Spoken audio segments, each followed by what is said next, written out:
Jirti biqilti dhumma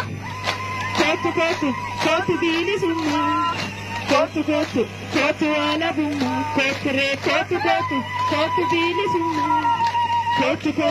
kootu alabumma sabni keessi eegaa harka bal'iseeti odaa mallattoosaa jala cabbiseeti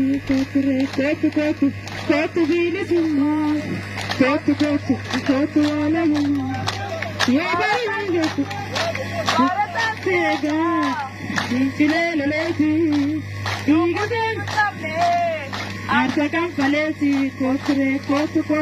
kootu biilisumma kootu alabumma wabeesii barbaada bosonatti galeeti lubbu deebiin qabne harka kanfaleeti kootu biilisumma kootu alabumma si barbaaduuf jecha jaallanii dhufanii eelamoo qilxuuti taaddasaa jirruuti seenaa isaa yaadasaa eebbisaa addunyaasa kunseenaa fuudhamaa ni baasan nagumaa kootu biilisumma kootu alabumma kootu biilisumma kootu alabumma yoo bari'uu geettu dukkantiin jabaatti nu bari'uu geettu orosoo jabaatti kootu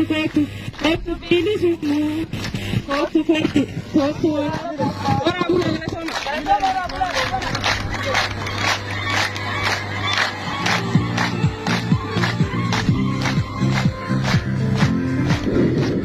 Amileen geggeessa xirraa sabdandeera amilee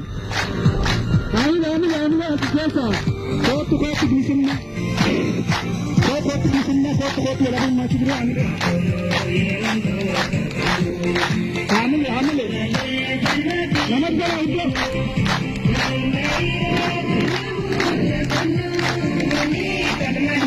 beekena waan abratanii mutlaka abratanii Ditole, kootu alabumma kootu bilisummaa jedhanii bilisummaa waan jiran kan beekaniif walumaa arguu jirraa miti bilisummaa jechuun namni tokko bittaa lagaa jalaa ba'ee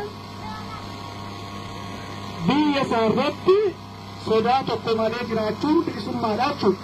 Walumaa arguu jirraa miti. Walumaa arguu jirraa miti. Kootu bilisummaa kanallee bilisummaa xiqqaa kanallee bilisummaa guddaallee doonuu qabaa jechuu jira jechuudha. Sabni tokko kan bittaa lagaa jalaa ba'ee biyya isaa irratti akka barbaadetti yoo dhufe akka barbaadetti yoo jiraate nagaan ba'ee nagaa yoo gale osoo hin dhaanamne osoo hin rukutamne yoo nagaan ba'ee nagaan gale bilisummaa qabaa jedhama jechuudha. Amma bilisummaa qabdan moo hin qabdan? Bilisummaa qabnaadhaati. Namni waraqaa dhimmaa nu gaafatu jira. Eessaa dhuftanii hin jira. Garam deemtanii hin jira. Fuula sin beeku namni hin garin jira. Fuula akkamii nu beekan kana. Amaarri Oromoo wal beeka. Oromoo hin deemina caakii nama tokko. Sanan deem qabda hin deemina. Nam tokkollee socho'ii bitaa alagaa jalaa ba'ee ofii isaatiin of danda'ee